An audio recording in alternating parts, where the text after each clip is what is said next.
Hello everyone, welcome to another module. In this module, we are going to learn about socio-emotional learning in childhood. Okay, so let us understand why it is important.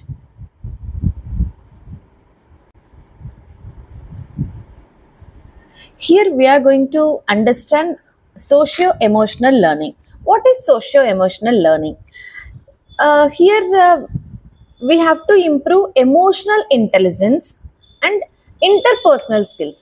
అంటే పిల్లలు emotional intelligence ఎలా ఉంది, like వాళ్ళ happiness ఉన్నప్పుడు వాళ్ళు ఎలా express చేస్తున్నారు, sadness ఉన్నప్పుడు ఎలా ఎక్స్ప్రెస్ చేస్తున్నారు, లేకపోతే వాళ్ళకి యాంగర్ ఉన్నప్పుడు ఎలా ఎక్స్ప్రెస్ చేస్తున్నారు. సో ఇవంతా the way they express, how they have to express and what type of reactions they are giving, ఇవన్నీ చాలా చాలా important. And empathy and its importance. ఏదైనా సిచ్యుయేషన్ జరిగింది, ఒక ఫీలింగ్ ఎక్స్ప్రెస్ చేస్తున్నప్పుడు వాళ్ళని ఎలా ఎంపథెటిక్గా దగ్గరికి తీసుకోవాలి పిల్లల్ని, ఇవన్నీ చాలా ఇంపార్టెంట్ అనమాట. ఈ విషయాల గురించి మనం ఈ మాడ్యూల్లో ఇంకా పూర్తిగా తెలుసుకుందాం.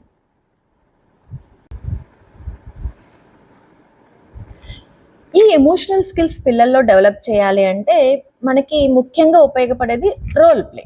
అంటే రోల్ ప్లే ఒక క్యారెక్టర్ పిల్లలకి ఇచ్చి, లైక్ నువ్వు ఒక టీచర్ అయితే ఏం చేస్తావు అన్నప్పుడు పిల్లలు ఆ ప్లేస్కి వెళ్ళి ఓకే కావాల్సిన ఐటమ్స్ లైక్ పెన్సిల్ కానీ పెన్ కానీ బుక్ కానీ ఆ పొజిషన్లో పట్టుకోవడం, వాళ్ళకు ఒక ప్రౌడ్నెస్గా అక్కడికి వెళ్ళిన ఫీలింగ్ రావడం, ఇలాంటివన్నీ పిల్లలకి ఆ రోల్ ప్లే ఇచ్చినప్పుడు వస్తుంది.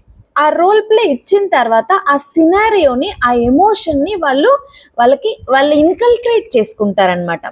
తర్వాత ఆ ఫీలింగ్ని పిల్లలు టీచర్తో డిస్కస్ చేయగలగాలి.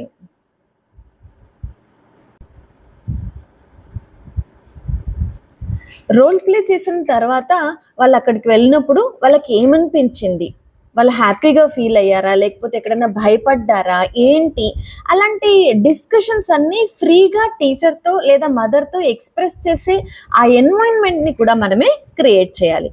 వన్స్ ఒక్కసారి ఆ ఎక్స్ప్రెషన్ అలవాటు అయింది అంటే ఎమోషన్ కూడా పిల్లలకి వచ్చేస్తుంది. తర్వాత రీడింగ్ ఎంపథెటిక్ స్టోరీస్, పిల్లలకి మారల్ వాల్యూస్ ఉన్న స్టోరీ బుక్స్ వాళ్ళతో చదివించడం, లేదా అలాంటి స్టోరీస్ మనం చెప్పడం ద్వారా పిల్లలకి కైండ్నెస్ అనే ఒక ఫీలింగ్ కూడా డెవలప్ అవుతుంది. Next point is how to build self awareness in kids. అంటే వాళ్ళకి ఎలా అవేర్నెస్ కావాలి అంటే ఫస్ట్ మనం we have to use emotional charts.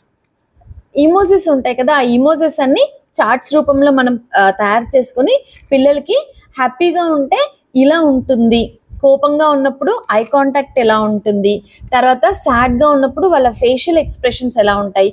So ఈ ఇమోజెస్ యూజ్ చేసి పిల్లలకి మనము అవేర్నెస్ క్రియేట్ చేయాలి.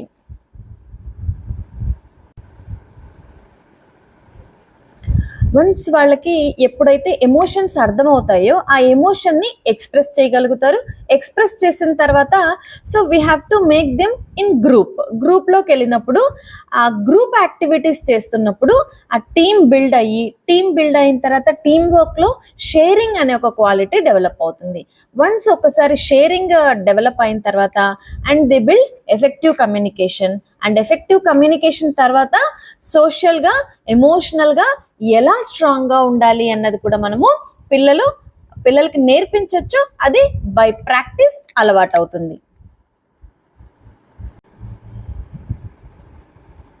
ఈ ఎమోషనల్ స్కిల్స్ పిల్లల్లో డెవలప్ అయ్యాయా లేదా అన్నది హౌ టు అసెస్ అంటే first we have to recognise whether they have understood the emotions or not. Once they understood they are expressing or not.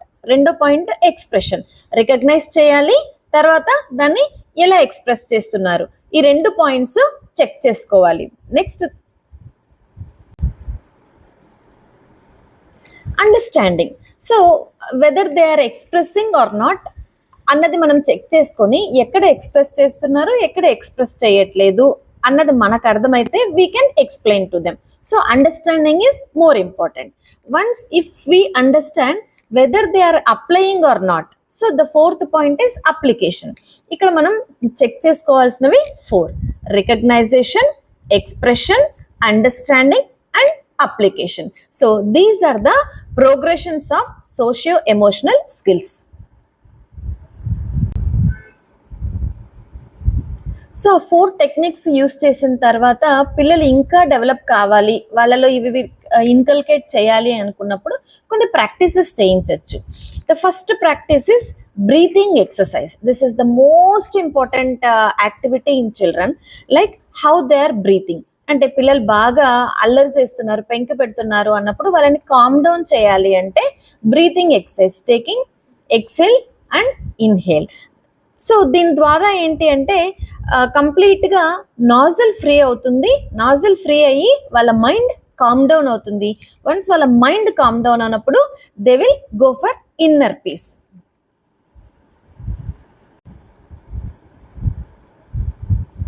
Breathing exercise అయింది తర్వాత పిల్లలకి we will go for sensory activity. అంటే ఏదైనా ఒక activity ఇస్తే కనుక ఆ కామ్ డౌన్ అయిన మైండ్ యాక్టివిటీ చేస్తూ ఆటోమేటిక్గా చేస్తున్న పని పైన ఫోకస్ వస్తుంది. ఫోకస్ వచ్చిన తర్వాత కంప్లీట్గా వాళ్ళ మైండ్ ఆ చేస్తున్న టాపిక్ పైన కంప్లీట్గా అవేర్నెస్ వస్తుంది.